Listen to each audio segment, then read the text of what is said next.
Hello बच्चों, I am Naveen, your physics expert. Welcome you to स्कूंथाज। देखिए बच्चों, फर्स्ट वीडियो में हमने न्यूक्लियर फिजिक्स के टॉपिक्स डिस्कस कर चुके हैं, तो एक बार आप वहाँ जाके देख लीजिए।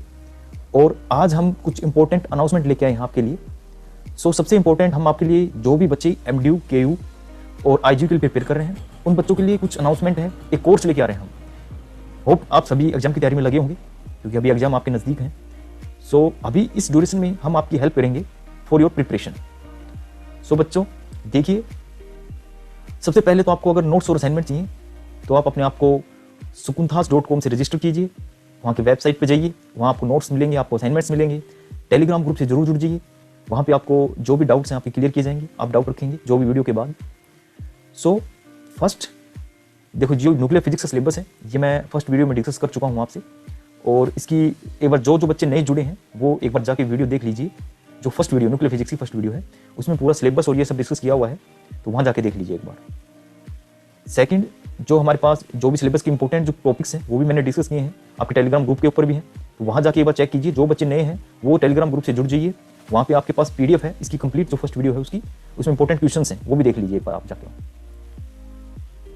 अच्छा, अब देखिए, आप सभी एग्जाम की प्रिपरेशन में लगे होंगे, तो अब की बार कॉलेज और यूनिवर्सिटीज़ जो हैं वो अच्छे से नहीं चल पाई हैं, प्रॉपर वे में आपके लेक्चर नहीं हो पाए हैं। तो आपके लिए हम एक ऐसा जो रीपेयर कोर्स है, जो रीपेयर वाले जो बच्चे हैं और जो रेगुलर बच्चे हैं जिनकी पढ़ाई अच्छे से नहीं हो पा रही है, उनके लिए हम एक कोर्स लेके आए हैं। तो सबसे पहले आप रजिस्टर कीजिए, जो लिंक जो गिवन है इस पर आप रजिस्टर कर लीजिए। जितने भी बच्चे हैं सब आप रजिस्टर करिए। अच्छा, कुछ इंपॉर्टेंट हाईलाइट्स हैं वो मैं आपके सामने शेयर कर देता हूँ कोर्स की। तो सबसे पहले जो इंपॉर्टेंट है वो है कि हम आपकी राइटिंग स्किल्स पे जोर देंगे। जो आपकी राइटिंग स्किल्स हैं वो इंपॉर्टेंट रोल प्ले करते हैं आपके किसी भी एग्जाम के अंदर, ठीक है। तो हम आपकी जो राइटिंग स्किल्स हैं उस पर हम बारीकी से काम करेंगे। जो भी बच्चे अभी जो प्रिपेयर कर रहे हैं, जिनकी प्रिपरेशन नहीं हो पा रही है, रीपेयर है या फिर रेगुलर है, मैक्सिमम हम रीपेयर पे जोर दे रहे हैं, लेकिन रेगुलर बच्चे जिनकी तैयारी नहीं हो पा रही है वो भी जाके इस लिंक पे रजिस्टर कर सकता है। तो सबसे इंपॉर्टेंट चीज़ है, हम आपको 3 चीज़ें में जो इंपॉर्टेंट है मेन है वो हम प्रोवाइड करवाएंगे। सबसे इंपॉर्टेंट, फर्स्ट आपको PPT जो भी PDF होगी आपको दी जाएगी। जो आपकी गूगल मीट या फिर जूम पे जो क्लास होगी वो आपकी ली जाएगी विद PPT, आपके जो टॉपिक्स हैं वो। अच्छा, यूनिवर्सिटी नया जो सिलेबस आया है उसके अकॉर्डिंग हमारे पास 3 क्वेश्चन अटेम्प्ट करने हैं। हमें 9 क्वेश्चन में से सिर्फ 3 क्वेश्चन अटेम्प्ट करने हैं, ठीक है। तो जो हमारे पास जो सिलेबस है उसमें 2 यूनिट के अंदर वो क्वेश्चन कंप्लीट हो जाएंगे। कोई नहीं, वो हम देख लेंगे, वो करवा देंगे आपको। जो मेन इंपॉर्टेंट चीज़ है वो ये है कि आपसे हर थर्ड डे टेस्ट लिया जाएगा। आपको जो टॉपिक करवाए जाएंगे उसका रिटर्न में टेस्ट होगा, आप हमसे शेयर करेंगे, हम चेक करेंगे, आपको मार्क्स बताएंगे, ओके। और एग्जाम से पहले आपको एक डेमो एग्जाम दिया जाएगा। डेमो जो पेपर है आपका एग्जाम का पैटर्न को पेपर दिया जाएगा, उसका पूरा रिटर्न सॉल्यूशन आपसे लिया जाएगा, जो आपको करवाया जाएगा पूरा रिटर्न, और उसको क्रॉस चेक किया जाएगा और फिर आपको प्रोवाइड किया जाएगा। तो जो मेन इंपॉर्टेंट चीज़ें मैंने आपको बता दी हैं कि हर 3 दिन में टेस्ट होगा, हर दिन लेक्चर होगा, आपकी जो भी इंडिविजुअल जो प्रॉब्लम है वो सॉर्ट आउट की जाएगी, आपसे रिटर्न लिखवाए जाएंगे सारे नोट्स जो भी हैं, आप नोट्स बना लीजिए। आप जो भी है पेपर होगा आपका रिटर्न में होगा, और उसके जो भी होंगे हमारे पास जो भी सॉर्ट आउट्स होंगी प्रॉब्लम वो आपसे सोल्व की जाएंगे। तो आप पक्का इस कोर्स पर रजिस्टर कीजिए। जो भी बच्चे जो तैयारी कर रहे हैं आपके लिए हेल्पफुल होने वाला है ये कोर्स। अब देखिए बच्चे, अब नेक्स्ट जो हम देखते हैं वो है हमारे पास क्या है, कुछ शॉर्ट आंसर टाइप में लेके आया हूँ फिजिक्स के। जैसे फर्स्ट जो वीडियो थी उसके अंदर मैंने डिस्कस किया था कि इलेक्ट्रॉन है वो हमारे पास न्यूक्लियस के अंदर रिसाइड क्यों नहीं करता है। तो मैंने आप छोटा सा एक्सप्लेनेशन दिया था कि जो हमारे पास अल्फा और बीटा डीके होती हैं उसके अंदर हमारे पास क्या होता है, जो इलेक्ट्रॉन की जो एनर्जी होती है जो वहाँ से एमिट होता है उसकी एनर्जी नियरली 2 से 3 मेगा इलेक्ट्रॉन वोल्ट होती है। ये बहुत इंपॉर्टेंट क्वेश्चन है, ये IGU और KU में आता है हर बार। इसको नोट आउट कर दीजिए, अपनी बुक में टिक लगा दीजिए, तो आपसे कर लोगे सॉर्ट आउट इसको, ठीक है। अल्फा और बीटा डीके के अंदर जो प्रोसेस होती है उसमें 2 से 3 मेगा इलेक्ट्रॉन वोल्ट होता है। और जब हम वैसे बीटा डीके की एनर्जी कैलकुलेट करते हैं तो उसमें क्या आता है 100 मेगा इलेक्ट्रॉन वोल्ट। ये देखो 100 मेगा इलेक्ट्रॉन वोल्ट के आसपास आती है। तो वहाँ से हमारे पास क्या होता है, कंक्लूड निकल के आता है कि जो इलेक्ट्रॉन है वो हमारे पास न्यूक्लियस के अंदर नहीं, उसके चारों तरफ रिवॉल्व करता है न्यूक्लियस के। अच्छा, एक चीज़ और जो मैग्नेटिक मूवमेंट के बेस पे हम बता सकते हैं, उसमें क्या है कि जो मैग्नेटिक मूवमेंट है वो हमारे पास न्यूक्लियस का 5.1 × 10⁻⁻24 और जबकि इलेक्ट्रॉन का 9.2। तो हमारे पास यहाँ पे डिफरेंस आ रहा है, मतलब उसके अंदर लाई कैसे, अगर उसका दोनों का मैग्नेटिक मूवमेंट अलग अलग है तो हमारे पास उसके अंदर लाई कैसे करेगा, ठीक है ना। तो ये चीज़ एक बार देख लीजिए। तो इलेक्ट्रॉन कभी भी न्यूक्लियस के अंदर लाई नहीं करेगा, ये इंपॉर्टेंट क्वेश्चन है, इसको देख लीजिए। नेक्स्ट देखिए, अब आप नेक्स्ट में हमारे पास क्या है कि मैंने बताया था न्यूक्लियस की जो साइज है उसका हमें डिस्कस करना है। तो साइज ऑफ न्यूक्लियस है उसको हम मेजर करते हैं फर्मी में। 1 फर्मी इक्वल टू होता है 10⁻⁻15 मीटर। तो ये इंपॉर्टेंट है, इसको आप याद रखिए। दूसरा क्वेश्चन नंबर 6 देखिए आप, calculate energy equivalence in joule and in mega electron volt of 1 atomic mass unit. तो आप सभी को पता है कि 1 AMU होता है 1.66 × 10⁻27। देखो एक इंपॉर्टेंट रिलेशन बताता हूँ मैं आपको यहाँ पे। जो मास एनर्जी इक्विवेलेंस रिलेशन होता है, एनर्जी का मास में कन्वर्ट और मास का एनर्जी में कन्वर्ट। जो आइंस्टाइन रिलेशन होता है E बराबर mc², ये दोनों आपसे एक दूसरे कोरिलेटेड है। तो जो हमारे पास मास डिफेक्ट आता है, मैंने आपको पढ़ाया हुआ है मास डिफेक्ट, अभी आगे और अच्छे से बता दूंगा। तो एनर्जी का मास में कन्वर्जन, देखिए यहाँ से एनर्जी इक्वल टू मास डेल ऑफ m और m। सो बस यहाँ पे मास की वैल्यू हमारे पास 1 m की वैल्यू होती है हमारे पास 1.66, उसको रख दो यहाँ पे। अच्छा, speed c speed of light 3 × 10⁸, उसको वैल्यू पुट कीजिए, आपके पास एनर्जी निकल के आ जाएगी 931.4 मेगा इलेक्ट्रॉन वोल्ट। ये हमारे पास किसकी एनर्जी निकल गई है 1 AMU। ओके, तो ये इंपॉर्टेंट है, इसको टिक कर लीजिए। अब नेक्स्ट क्वेश्चन देखिए आप। देखिए बच्चों, आप ऐसे शॉर्ट आंसर क्वेश्चन मिलेंगे, लॉन्ग आंसर क्वेश्चन टाइप मिलेंगे, आपसे पीपीटी में डिस्कस किए जाएंगे पूरा अच्छे से। तो आप जो भी नए बच्चे हैं या जो बच्चे पढ़ने के इच्छुक हैं, अब की बार हमारा टारगेट है कि आप 100% सक्सेस हो, किसी कोई बच्चे की री ना आए, तो आप हमारे कोर्स से पक्का आज ही जुड़ जाइए, वहां जाकर रजिस्टर कर लीजिए। अब देखिए मास नंबर और न्यूक्लियर रेडियस के अंदर क्या रिलेशन है। तो न्यूक्लियर रेडियस होती है R = R0 a⁻1/3, ठीक है। और जो मैंने बताया R0 की वैल्यू होती है वो 1.1 से 1.2 10⁻15 मीटर के बीच में लाई करती है। तो ये आप एक बार नोट कर लीजिए, बुक से देख लीजिए। सेकंड है define nuclear magneton, right it's value. देखो मैंने अभी बताया कि मैग्नेटिक मूवमेंट ऑफ न्यूट्रॉन होता है, मैग्नेटिक मूवमेंट ऑफ इलेक्ट्रॉन होता है। तो न्यूट्रॉन की जो मैग्नेटिक मूवमेंट है उसको हम कैलकुलेट करते हैं EH×2 MP। Mass of proton और मास ऑफ न्यूट्रॉन लगभग सेम होता है 1.66 × 10⁻27 kg। तो उसको आप नोट आउट कर लेंगे, बस इसको वैल्यू पुट कीजिए यहाँ से 1.6 × 10⁻19 और एस्केट की 1.01 वो वैल्यू पुट कीजिए, आपसे निकल के आ जाएगा मास ऑफ न्यूक्लियर मैग्नेटॉन, ठीक है। सेम ऐसे ही बोर मैग्नेटॉन, बोर मैग्नेटॉन में क्या होता है इलेक्ट्रॉन, इलेक्ट्रॉन का मैग्नेटिक मूवमेंट निकालते हैं, बस उसमें क्या है इलेक्ट्रॉन का मास पुट कर दीजिए यहाँ पे और उससे हमारे पास बोर मैग्नेटॉन की वैल्यू निकल के आ जाएगी। तो ये दोनों टर्म एक बार देख लीजिए आप। अब नेक्स्ट चलते हैं हम, next short answer type question पे चलते हैं। देखो what is alpha particle. Rutherford back scattering के अंदर अल्फा पार्टिकल का बहुत इंपॉर्टेंट रोल है, मैं आपको डिस्कस कर चुका हूँ, फर्स्ट वीडियो आप पक्का जाके देखिए, उसमें इंपॉर्टेंट क्वेश्चंस हैं। So what is alpha particle. Alpha particle एक क्या है, alpha particle is a helium ion, और हीलियम आयन है उसके अंदर हमारे पास क्या था 2 प्रोटॉन 2 न्यूट्रॉन्स, ठीक है। तो जो प्रोटॉन है, प्रोटॉन के मास के हमारे पास कितना है 4 टाइम्स है। जो अल्फा पार्टिकल है वो प्रोटॉन के मास का 4 टाइम्स होता है और उसके चार्ज का 2 टाइम्स होता है, ठीक। और बुक से पढ़ लीजिए इसको। अब इंपॉर्टेंट चीज, what is electric quadrupole movement. तो इलेक्ट्रिक क्वाड्रुपोल मूवमेंट है वो हमारे पास मेजर है। जैसे मैंने आपको बताया था जो न्यूक्लियस की शेप होती है वो एक कंप्लीट सर्कुलर नहीं होकर हल्का सा डेविएशन होता है, ठीक है। वो नेक्स्ट जो क्वेश्चन देखो, इसमें नेक्स्ट क्वेश्चन में दिया हुआ है। तो इलेक्ट्रिक क्वाड्रुपोल मूवमेंट है जो उसकी स्फेरिकल सिमेट्री से जो डेविएशन होता है उससे हमारे पास क्या जनरेट होता है, उसका इलेक्ट्रिक क्वाड्रुपोल मूवमेंट, ठीक। तो अब नेक्स्ट क्वेश्चन में देखिए कि describe the property which give information about shape of the nucleus. देखो ये बताया है मैंने आपको कि जो न्यूक्लियस की शेप है वो जो स्फेरिकल नहीं होकर हल्का सा डेविएट होता है, उसकी वजह से हमारे पास जो क्या होता है एक प्रॉपर्टी जो डेवलप होती है उसको बोलते हैं क्वाड्रुपोल मूवमेंट। ओके, तो आप इस तरीके से याद रख लीजिए कि न्यूक्लियस की जो शेप के अंदर जो डेविएशन होता है उसकी वजह से जो प्रॉपर्टी डेवलप होती है उसको हम बोलते हैं quadrupole movement.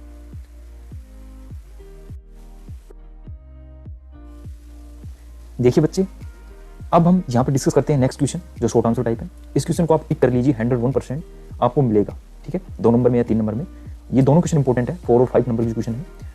What is the distance of closest approach of alpha particle to the nucleus. तो जैसे मैंने उस लेक्चर में भी आपको बताया था कि ये आपका अल्फा पार्टिकल है, सपोज करो ये अल्फा पार्टिकल है और ये न्यूक्लियस की तरफ आ रहा है। तो एक न्यूक्लियस वो पॉजिटिव चार्ज, अल्फा पार्टिकल में पॉजिटिव चार्ज, इसके ज्यादा नजदीक नहीं जा पाएगा, वो एक डिस्टेंस पे उसको रुकना पड़ेगा क्योंकि रिपल्शन है वहाँ पे, दोनों पॉजिटिव पॉजिटिव रिपल्शन करेंगे। तो जिस पॉइंट पे आके वो रुक जाएगा और वहां से लेके जो डिस्टेंस होगी उसको हम क्या बोलेंगे, डिस्टेंस ऑफ क्लोजेस्ट अप्रोच। तो the distance between nucleus and the point at which alpha particle comes to rest is called the distance of closest approach. इसको पक्का नोट डाउन कर लीजिए, ये आपको मिलेगा 2 नंबर में। अब इसी से रदरफोर्ड स्कैटरिंग से रिलेटेड है, what is impact parameter. The impact parameter is defined as perpendicular distance of velocity vector of alpha particle. देखिए हमारे पास ये अल्फा पार्टिकल सिर्फ आ रहे हैं, तो इसके एक पॉइंट पर रुक जाएगा तो वहां से जो परपेंडिकुलर वेक्टर बनेगा उसको हम बोलेंगे इंपैक्ट पैरामीटर। इसका डेरिवेशन है वो आप कर लीजिए उस जो हमारे पास रदरफोर्ड स्कैटरिंग एक्सपेरिमेंट है उसमें से। अब नेक्स्ट दीजिए, यहां पे हमें बताना है गिव सम न्यूक्लियर प्रॉपर्टीज। ये भी बहुत इंपॉर्टेंट क्वेश्चन है, इसको टिक कीजिए आप। ये जो इंपॉर्टेंट बता रहा हूं मैं इनको टिक कर लीजिए आप, और एक बार बुक में टिक करेंगे और नोट्स बना लेंगे तो अच्छा रहेगा मेरे हिसाब से। तो फर्स्ट देखिए, सबसे पहले इंपॉर्टेंट जो चीज है, न्यूक्लियर की जो डेंसिटी है वो बहुत ज्यादा हाई है, which is the order of 10⁻17 kg metre cube. अच्छा, सेकंड जो इंपॉर्टेंट चीज मैं बताना चाह रहा हूँ उसमें ये है कि जो न्यूक्लियस का जो मास है मैक्सिमम, जो हमारे पास मान लो एटम है, एटम के अंदर जो मैक्सिमम मास है वो कंसंट्रेटेड होता है न्यूक्लियस के ऊपर। ये मान लो न्यूक्लियस है, ये एटम है चारों तरफ इसके, तो न्यूक्लियस के ऊपर मैक्सिमम मास कंसंट्रेट होता है क्योंकि वहाँ पे न्यूट्रॉन जो फोर्स होता है वो बहुत एक शॉर्ट रेंज फोर्स है, जो न्यूक्लियर फोर्स है बहुत शॉर्ट रेंज फोर्स है, और न्यूट्रॉन प्रोटॉन को ऐसे बाउंड करके रखता है कि जो मैक्सिमम मास है वो वहीं पे कंसंट्रेट हो जाता है, ठीक है। क्योंकि हमारे पास देखो इसमें दिया हुआ है सेकंड में, देखिए total mass of the atom is concentrated with in the nucleus, क्योंकि जो न्यूक्लियस की जो बाहर की सेल्स होती हैं वो हमारे पास होती है बैक एंड, और उसके अलावा जो हमारे पास जो सेल्स बनी होती है उनमें क्या रिवॉल्व करते हैं, इलेक्ट्रॉन्स, और इलेक्ट्रॉन के अलावा जो स्पेस होता है वो क्या होता है हमारे पास वैक्यूम होता है, खाली स्पेस होता है ठीक है, जो हम कंसिडर जो हमारे पास थ्योरी है वो हमारे पास कहती है ये वाली चीज़ें। अब हम जो देखो न्यूक्लियर जो हमारे पास सी न्यूक्लियस है, अब इसका हमें रेडियस निकालना है। तो इसका रेडियस निकालने के लिए हमारे पास क्या करेंगे, जैसे हमने एक्सपेरिमेंट किया था, रदरफोर्ड स्कैटरिंग वाला एक्सपेरिमेंट किया था, ठीक है। तो न्यूक्लियस जो रेडियस है वो हमारे पास डायरेक्टली प्रोपोर्शनल होता है मास नंबर ए की। तो मैंने लास्ट लेक्चर में बताया था R = R0 a⁻1/3। ए यहाँ पे हमारे पास क्या है, मास नंबर, और R0 जो कांस्टेंट वैल्यू है उसकी वैल्यू वेरीज करती है 1.2 से 1.4 फर्मी के बीच में, और जो फर्मी होता है वो होता है 10⁻⁻15 मीटर, ठीक है। इसको इंपॉर्टेंट आप नोट कर लीजिए और एक बार इसका डेरिवेशन देख लीजिए न्यूक्लियर डेंसिटी का, आपकी बुक में दिया होगा। अब नेक्स्ट देखिए कि हमारे पास which is more, atomic binding energy और न्यूक्लियर बाइंडिंग एनर्जी। देखिए मैंने अभी भी आपको बताया है कि जो न्यूक्लियर फोर्स है वो शॉर्ट रेंज फोर्स है, और जो हमारे पास उसके लिए जो बाउंड होते हैं, जो हमारे पास प्रोटॉन न्यूट्रॉन का जो बाउंड कॉम्बिनेशन बना होता है, उसके लिए हमारे पास जो बाइंडिंग एनर्जी की जरूरत होती है वो ज़्यादा होती है। देखो एटॉमिक जो बाइंडिंग एनर्जी है, देखो हमारे पास दिया हुआ है, it is because atomic binding energy is due to electromagnetic force between electron and proton. ये हमारे पास इलेक्ट्रोमैग्नेटिक फोर्स होता है, उसकी वजह से होती है। जबकि न्यूक्लियस के अंदर हमारे पास क्या होता है, न्यूक्लियर फोर्स जो शॉर्ट रेंज होता है, जो टोटली बाउंड रखता है, और उसको रिमूव करने के लिए हमारे पास ज़्यादा बाइंडिंग एनर्जी की जरूरत पड़ेगी, ठीक है ना। प्रोटॉन प्रोटॉन जो पेयर है उसको हमारे पास रिमूव करने के लिए हमारे पास ज़्यादा बाइंडिंग एनर्जी की जरूरत पड़ेगी, बजाय कि एक इलेक्ट्रॉन को सेल से बाहर निकालने की। सो हमारे पास इस कॉन्सेप्ट से यहाँ से क्लियर होता है कि न्यूक्लियर की बाइंडिंग एनर्जी है वो ज़्यादा है हमारे पास, nearly 100 times the electromagnetic force. Electromagnetic force एक वीक फोर्स है, न्यूक्लियर फोर्स एक स्ट्रॉन्ग फोर्स है, इसको भी आप ध्यान में रखिए। अब सबसे इंपॉर्टेंट जो हमारे पास क्वेश्चन है, how is mass defect and binding energy related to each other.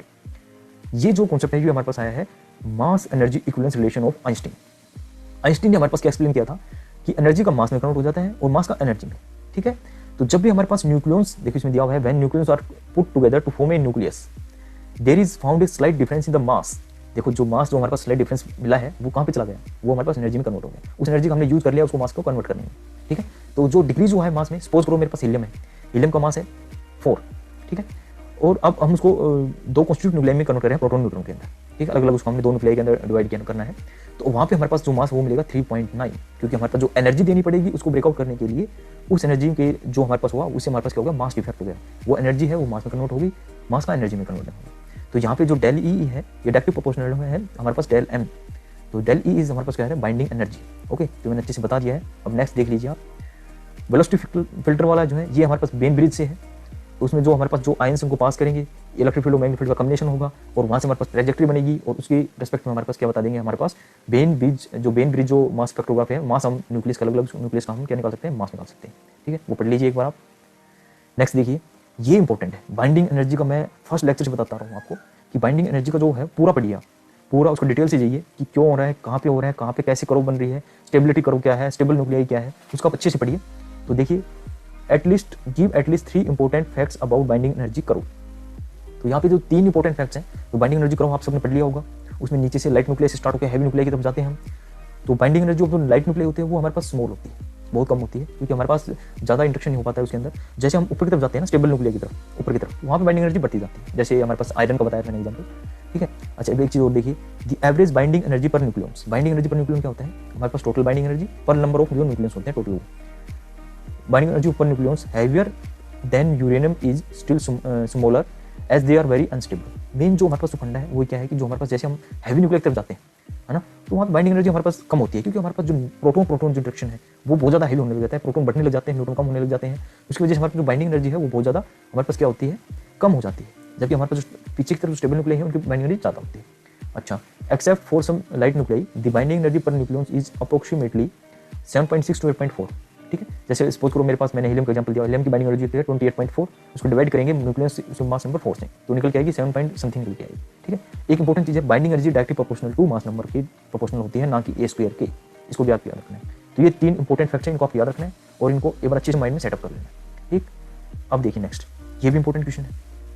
इस क्वेश्चन में देखो, ये फर्स्ट लाइन में मैंने करवाया था आपको कि फर्स्ट क्वेश्चन 37 देखिए, न्यूक्लियर रेडियस है उसका जो मास नंबर है वो क्या दिया है, आयरन का 125, एल्यूमिनियम का कितना दिया है 27, और रेडियस कितनी दी हुई है एल्यूमिनियम की 3.6 फर्मी।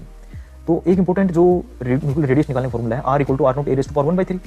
तो R जो आयरन का है उसको, और हमारे पास R जो किसका होगा, एल्यूमिनियम का, दोनों को इक्वल रख दो बस। रेडियस ऑफ जो हमारे पास आयरन है upon radius of aluminium equal to mass number. Mass number क्या दिया हुआ है 125 और 27, उनको पुट कीजिए, फॉर्मूले में रखिए और उसको कैलकुलेट कर लीजिए। तो हमारे पास जो निकल के आएगा वो क्या आएगा 6F।